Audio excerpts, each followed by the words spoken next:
আল্লাহ রাব্বুল আলামিন কোরআনে কারিমের মধ্যে জানিয়ে দিলেন, সূরা ইব্রাহিমের মধ্যে আল্লাহ রাব্বুল আলামিন ৭ নম্বর আয়াতে জানিয়ে দিলেন, লা ইন শাকারতুম লা আযীদান্নাকুম ওয়া লা ইন কাফারতুম ইন্না আযাবি লাশাদীদ।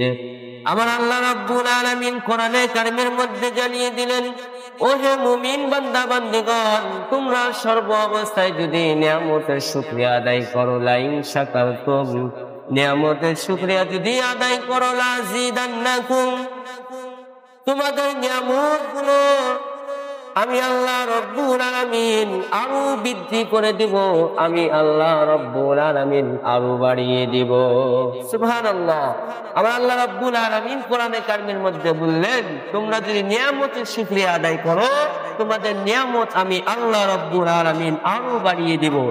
আমার আল্লাহ রাব্বুল আলামিন শুধু তাই না, আমার আল্লাহ রাব্বুল আলামিন বললেন, ওয়ালা ইন কাফারতুম, আর নিয়ামত পেয়ে যদি তোমরা কুফরি করো, নিয়ামত পেয়ে যদি না শুকরিয়া আদায় করো, আমি আল্লাহ রাব্বুল আলামিন তোমাদেরকে জানিয়ে দিলাম। এবার আল্লাহ রাব্বুল আলামিন শেষ আয়াতের অংশে বললেন, ইন্না আযাবি লাশাদীদ, আমার আল্লাহ রাব্বুল আলামিন জানিয়ে দিলেন, ইন্না, নিশ্চয়, আযাবি লাশাদীদ, আমি তোমাদেরকে কঠিন আযাবের মধ্যে গ্রেফতার করব। আল্লাহু আকবার। আল্লাহ রাব্বুল আলামিন জানিয়ে দিলেন, ইন্না, নিশ্চয়, আযাবি লাশাদীদ। আল্লাহ রাব্বুল আলামিন বললেন, নিয়ামতের শুকরিয়া না আদায় করলে, নিয়ামত তোমাদেরকে আমি আল্লাহ রাব্বুল আলামিন দান করলাম, আর এই নিয়ামতের যদি তোমরা শুকরিয়া না আদায় করো, আমি আল্লাহ রাব্বুল আলামিন তোমাদেরকে জানিয়ে দিলাম, ইন্না, নিশ্চয়, আযাবি লাশাদীদ, আমি তোমাদেরকে কঠিন আযাবের মধ্যে গ্রেফতার করব। ভাইয়েরা আমার, বন্ধুরা আমার, আমরা যদি মারা যাই তারপরেই দেখব আযাবটা কত ভয়াবহ হতে পারে। সামান্য দুনিয়াতে নেট ফেসবুক কল্যাণে দেখলাম, একটা অজগর সাপ একটা মানুষকে গিলে পর্যন্ত খেয়ে নিয়েছে। একটা অজগর সাপ দুনিয়াতে মানুষকে গিলে খেয়ে নিয়েছে। তাইলে কবরে আমরা যে বয়ান শুনি, কবরে কত সাপ থাকবে, এই সাপগুলো কত বড় হবে, কত ভয়ঙ্কর হবে, একটু কি আমরা ভেবেছি? তো আল্লাহ রাব্বুল আলামিনের নিয়ামত আপনাকে আমাকে দান করেছে মুসলমান, এই নিয়ামতের সর্ব অবস্থায় শুকরিয়া আদায় করতে হবে। আল্লাহ জানিয়ে দিলেন, শুকরিয়া যদি আদায় করো নিয়ামতের, আমি আল্লাহ রাব্বুল আলামিন তোমাদের নিয়ামতের আরো নিয়ামত তোমাদের বৃদ্ধি করে দিব, নিয়ামত আরো বাড়িয়ে দিব। সুবহানাল্লাহ। এই জন্য আমরা সর্ব অবস্থায় শুকরিয়া আদায় করব।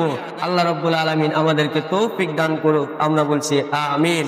শুধু তাই না, আল্লাহ রাব্বুল আলামিন কোরআনে কারিমের মধ্যে আরেকটি সূরার মধ্যে জানিয়ে দিলেন, সূরা ইসরা আয়াত নম্বর 111। আল্লাহ রাব্বুল আলামিন সূরা ইসরা আয়াত নম্বর 111 এই আয়াতে আল্লাহ রাব্বুল আলামিন জানিয়ে দিলেন, ওয়াকুলিল হামদুলিল্লাহ। আল্লাহু আকবার। আমার আল্লাহ রাব্বুল আলামিন জানিয়ে দিলেন, বড় সমস্ত প্রশংসা আল্লাহর জন্যই। বলুন তো, সমস্ত প্রশংসা কার জন্য? সমস্ত প্রশংসা আল্লাহ তাআলার জন্যই। ভাইরা আমার, এখান থেকে একটি কথা হচ্ছে, প্রিয় নবীজি হযরত মুহাম্মদ সাল্লাল্লাহু আলাইহি ওয়াসাল্লাম একটি হাদিস বলেছেন। প্রিয় নবীজি হযরত মুহাম্মদ সাল্লাল্লাহু আলাইহি ওয়াসাল্লাম জানিয়ে দিলেন, কোন মুমিন বান্দা বান্দি যে অবস্থায় থাকুক না কেন, ওই অবস্থায় যদি আলহামদুলিল্লাহ পড়ে, ওই মুমিন বান্দা বান্দির প্রতি আমার আল্লাহ রাব্বুল আলামিন সবচাইতে খুশি হয়ে যায়। সুবহানাল্লাহ। কোন মুমিন বান্দা বান্দি যে অবস্থায় থাকুক, খারাপ অবস্থায় থাকুক, ভালো অবস্থায় থাকুক, দুঃখে থাকুক, সুখে থাকুক, যে অবস্থায় থাকুক, সর্ব অবস্থায় পড়বে আলহামদুলিল্লাহি রাব্বিল আলামিন। আল্লাহ রাব্বুল আলামিন জানিয়ে দিলেন, আমি ওই মুমিন বান্দা বান্দির প্রতি সবচেয়ে বেশি খুশি হয়। সূরা ইসরার মধ্যে আল্লাহ রাব্বুল আলামিন 111 নম্বর আয়াতে ওই কথাটাই জানালেন, ওয়াকুলিল হামদুলিল্লাহি রাব্বিল আলামিন, বলো সমস্ত প্রশংসা আল্লাহ তাআলার জন্য। সুবহানাল্লাহ। এজন্য আমরা সর্ব অবস্থায় প্রশংসা আদায় করব কার বলুন তো? আল্লাহ রাব্বুল আলামিনের। শুধু তাই না, আমার আল্লাহ রাব্বুল আলামিন সূরা ইউনূস 10 নম্বর আয়াতে আল্লাহ রাব্বুল আলামিন জানিয়ে দিলেন, ওয়া আখিরু দাওয়াহুম আনিল হামদু লিল্লাহি রাব্বিল আলামিন। আল্লাহু আকবার। কোরআনে কারীমের আয়াত যখন তেলাওয়াত করে শেষ করব, সকলে করবেন আল্লাহু আকবার, আল্লাহু আকবার বলতে হবে। আল্লাহ রাব্বুল আলামিন এই আয়াতের মধ্যে কি বললেন? তাদের শেষ বাক্য হবে আলহামদুলিল্লাহি রাব্বিল আলামিন। কেননা আলহামদুলিল্লাহ রাব্বিল আলামিনের মানে সমস্ত প্রশংসা সারা জাহানের প্রতিপালক আল্লাহর জন্য। সুবহানাল্লাহ। আলহামদুলিল্লাহি রাব্বিল আলামিনের অর্থ সমস্ত প্রশংসা আল্লাহ তাআলার জন্য। সুবহানাল্লাহ।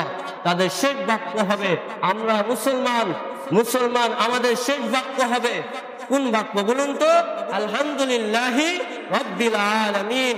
খানা খাওয়া শুরু করেছেন, খানা খাওয়া শুরুতে পড়তে হবে বিসমিল্লাহি ওয়া আলা বারাকাতিল্লাহ। খানা খাওয়া শেষ করে পড়তে হবে আলহামদুলিল্লাহ, সমস্ত বিশ্ব জগতের মালিক আমাকে খাওয়ালেন। সুবহানাল্লাহ। প্রশংসা আদায় করা হয়ে গেল। কিন্তু এক শ্রেণীর মানুষ আমাদের সমাজে আছে, খাওয়া শেষ করে আকাশের দিকে মুখ করে বলে, আল্লাহ খাওয়ালো আমি খেলাম, আল্লাহ খাওয়ালো আমি খেলাম। এটা কি কোনো অর্থ হলো? কিন্তু না, আল্লাহ রাব্বুল আলামিনের প্রশংসা আদায় করতে হবে। কেননা আল্লাহ না খাওয়ালে তো আপনি খেতে পারবেন না। খাওয়া শেষ করে করতে হবে আলহামদুলিল্লাহ। কেননা আলহামদুলিল্লাহর মধ্যে সমস্ত প্রশংসা লুকায়া আছে। সুবহানাল্লাহ। সমস্ত প্রশংসা এক বাক্যের মধ্যে আল্লাহ রাব্বুল আলামিন জানিয়ে দিলেন, এক বাক্যের মধ্যেই লিখেছেন আলহামদুলিল্লাহি রাব্বিল আলামিন। সমস্ত প্রশংসা আল্লাহ তাআলার জন্যই। সুবহানাল্লাহ। কোরআনে কারীম আল্লাহ রাব্বুল আলামিন এই কোরআনে কারীমের মধ্যে আয়াতের মধ্যে আল্লাহ রাব্বুল আলামিন এগুলোই জানালেন। শুধু তাই না, এবার একটু হাদিসের দিকে আসি। আবু হুরায়রা রাদিয়াল্লাহু তাআলা হতে বর্ণিত যে রাত্রে নবী হযরত মুহাম্মদ সাল্লাল্লাহু আলাইহি ওয়াসাল্লাম মেরাজে ভ্রমণ করলেন। বিশ্ব নবীজি মেরাজে গেলেন। মেরাজে যাওয়ার পর বিশ্ব নবীজির সামনে দুইটা পাত্র আনা হলো। কয়টা পাত্র বলুন তো? দুইটা পাত্র আনা হলো। একটা পাত্র হচ্ছে মদের পাত্র, আর একটা পাত্র হচ্ছে দুধের পাত্র। বিশ্ব নবীজি হযরত মুহাম্মদ সাল্লাল্লাহু আলাইহি ওয়াসাল্লাম দুইটা পাত্রর দিকে তাকালেন, আর দুইটা পাত্রর দিকে তাকিয়ে তিনি দুধের পাত্রটা হাতে উঠায়া নিলেন। সুবহানাল্লাহ। দুধের পাত্রটা যখন বিশ্ব নবীজি হযরত মুহাম্মদ সাল্লাল্লাহু আলাইহি ওয়াসাল্লাম আপনার আমার দয়ার নবীজি যখন হাতে উঠায়া নিলেন, তখন জিবরাইল আলাইহিস সালাতু ওয়াস সালাম বললেন আলহামদুলিল্লাহ, প্রশংসা আদায় করলেন। প্রশংসা আদায় করে জিবরাইল আলাইহিস সালাতু ওয়াস সালাম বললেন, প্রশংসা আদায় করে বললেন, যিনি আপনাকে প্রকৃতির দিকই পথ দেখালেন। সুবহানাল্লাহ। দুধের পাত্রটা বিশ্ব নবীজি হযরত মুহাম্মদ সাল্লাল্লাহু আলাইহি ওয়াসাল্লাম হাতে নিলেন এবং জিবরাইল আলাইহিস সালাতু ওয়াস সালাম কি করলেন? প্রশংসা আদায় করলেন এবং নবীজির ব্যাপারে বললেন আল্লাহ রাব্বুল আলামিন আপনাকে প্রকৃতির দিকেই পথ দেখালেন। সুবহানাল্লাহ। আপনি যদি দুধের পাত্রটা হাতে না নিয়ে যদি মদের পাত্রটা হাতে নিতেন, তাইলে আপনার উম্মতরাও পথভ্রষ্ট হয়ে যেত।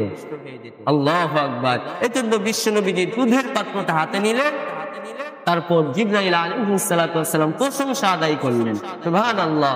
আল্লাহ সোজা পথটা বিশ্ব নবীজিকে দেখায়া দিলেন। সুবহানাল্লাহ। এজন্য প্রশংসা আদায় করলে লাভ না ক্ষতি বলুন তো? প্রশংসা আদায় করলে আমাদের লাভ। এজন্য আমরা সর্ব অবস্থায় প্রশংসা আদায় করব কার বলুন তো? আল্লাহ রাব্বুল আলামিনের। আরেকটা হাদিসে এসেছে, আবু হুরায়রা রাদিয়াল্লাহু তাআলা হতে বর্ণিত, রাসূল সাল্লাল্লাহু আলাইহি সাল্লাম বলেছেন, প্রতিটি কাজ গুরুত্বপূর্ণ কাজ আল্লাহর প্রশংসার সাথে আরম্ভ না করলে সেটা অসম্পূর্ণ থেকে যায়। আবু হুরায়রা রাদিয়াল্লাহু তাআলা হতে বর্ণিত, রাসূল সাল্লাল্লাহু আলাইহি সাল্লাম বললেন, প্রতিটি কাজ আমরা প্রশংসা না নিয়ে যদি শুরু করি সেটা অসম্পূর্ণ থেকে যায়, সেটা সম্পূর্ণ হয় না। এজন্য প্রতিটা কাজ আমরা কি দিয়ে শুরু করব বলুন? প্রশংসা দিয়ে শুরু করব। প্রতিটা কাজ যদি আমরা প্রশংসা দিয়ে শুরু করতে পারি, আল্লাহ রাব্বুল আলামিন ওই কাজটা শেষ করার জন্য আল্লাহ রাব্বুল আলামিনই দায়িত্ব নিয়ে নেবেন। সুবহানাল্লাহ। শুধু তাই না, আরেকটা হাদিসে এসেছে, আনাস রাদিয়াল্লাহু তাআলা থেকে বর্ণিত, আনাস রাদিয়াল্লাহু তাআলা থেকে বর্ণিত, বিশ্ব নবীজি হযরত মুহাম্মদ সাল্লাল্লাহু আলাইহি ওয়াসাল্লাম বলেছেন, আল্লাহর বান্দা বান্দি যখন কিছু পান করে, যখন কিছু খায়, তখন প্রশংসা আদায় করে আলহামদুলিল্লাহ। সুবহানাল্লাহ। আনাস রাদিয়াল্লাহু তাআলা থেকে বর্ণিত, রাসূল সাল্লাল্লাহু আলাইহি ওয়াসাল্লাম বলেছেন, কোন মুমিন বান্দা বান্দি কিছু খেলে, কিছু পান করলে প্রশংসা আদায় করবে কার বলুন তো? আল্লাহ তাআলার। আল্লাহ তাআলার প্রশংসা আদায় করার এটাই অর্থ আলহামদুলিল্লাহ। কিছু পান করলে আলহামদুলিল্লাহ করতে হবে, কিছু খেলে আলহামদুলিল্লাহ করতে হবে, প্রশংসা আদায় করতে হবে আল্লাহ রাব্বুল আলামিনের। প্রশংসা আদায় করলে আল্লাহ রাব্বুল আলামিন খুশি হবেন। সুবহানাল্লাহ।